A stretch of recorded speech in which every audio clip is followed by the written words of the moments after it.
Welcome back into another episode of Spaceman 2.0 Phoenix Truth Rising Show. Here to help you grow in the knowledge and wisdom of truth, and the truth will set you free. With the best history lesson and spiritual insights on the planet, exposure of the Illuminati's plan of world conquest and control is the death knell to the New World Order. So today we're going to have a little special episode. You can't get out of the Christos Kabbalah show that I like to do because everything's mixed into one and the same. So with that being said, let's go into the special aspect of today. And to the simple secret to why the number 13th is the most secret number on the planet and why they try to make you the most afraid of it, especially using Friday the 13th as a most unnecessary day to do anything that you would like to do because of fear of getting into some sort of problem. So with that being said, let's get into why is Friday the 13th bad luck. So it's hidden right here in plain sight. You think there's number 10, right? But I'm going to tell you, truly, there's a hidden 13. And that's the most holiest path, or the most important path. Because you have to cross death, which is where you learn about life and death. And that's why they present 13 as connected with death.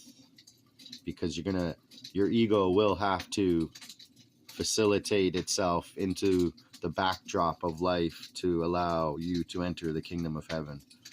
So for that being said, what was special about 13 years ago? 13 years ago was 2012.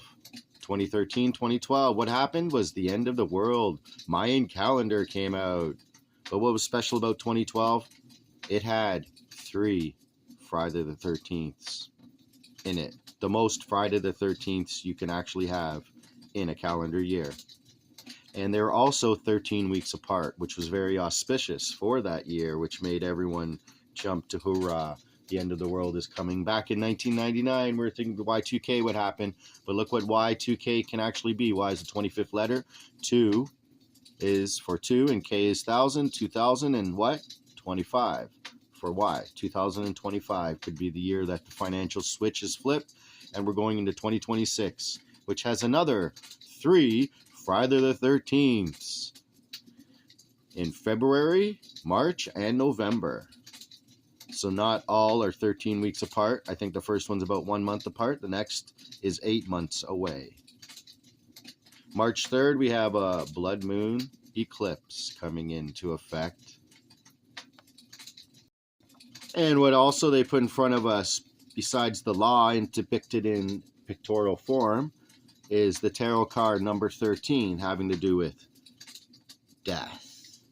And the Grim Reaper rides through looking for his karmic few to swallow up with his sickle. But this is represented by a flag and an upside down pentagram.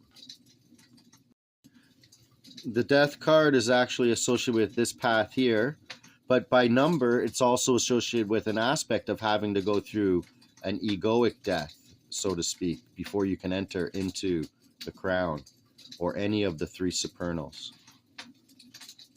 So I can't help give you the fruit or put the cart before the horse before I tell you all about the death card and the Saturn being the Grim Reaper and then making you afraid of that through the movies.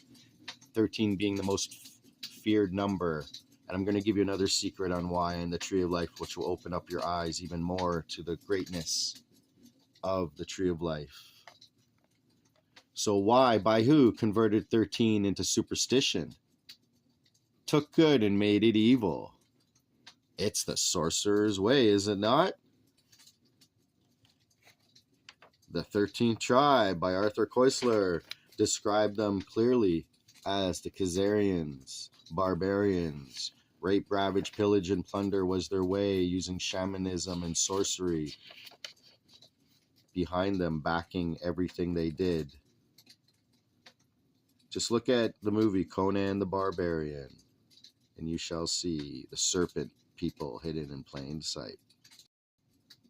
So now we know who took over the number 13 to make it the most feared, especially by the 14th century. Anyone starting a journey like sailors were told not to go out on Friday, especially Friday the 13th. Now, we all know these elites use the Hegelian dialect to control humanity. Exactly like Problem, reaction, solution. They create a problem, have us react, and they have the solution presented forth. Or it's also called truly thesis, antithesis, synthesis. They create a thesis for and antithesis against, and then the synthesis. Oh, this will be splendid then. We'll mix the two together and we'll just dilute it all. So, that's how they control us. But some history has said that some of the greatest, let's say, mishappenings or cataclysms have happened on the Friday the 13th. Taking into account, some say Noah, in Noah's time, the Great Flood started on a Friday the 13th. And languages also were confused in the Tower of Babel on Friday the 13th. They say that was the day Eve was tempted by Adam. Or day Eve tempted Adam, I mean. And supposedly the day Judas Iscariot betrayed Jesus, as well as the day they crucified Jesus, which could have been 1 month apart like we're having in this year. So that could be true. Now, with that being said, in the Norse mythology, they had 13 gods. And Valhalla was their heaven. And they say that what happened before, how this world was taken over by the satanic elite, so to speak. Up in heaven, there was a big party thrown by Balder, and he invited the 12. But Loki came in as an uninvited guest. And he got mad, and he hypnotized Holder, the blind god, to kill Balder, the main god. And there was destruction, and hell broke out on Earth, so to speak. But with that being said, in the Norse mythology, their main god for Friday was Frigga. So I might have to get into part 2 in this soon, so we'll see how time goes. But Frigga, in Norse mythology, with Friday the 13th being afraid, is actually called Frigga Triska Edeka Phobia in the Norse tradition. Or in the Greek tradition, it's called Paraskiva Decatriaphobia. And it's not just something that's just made up, because 17 to 21 million people in the U.S. alone are affected. They avoid travel, business, and even leaving the house.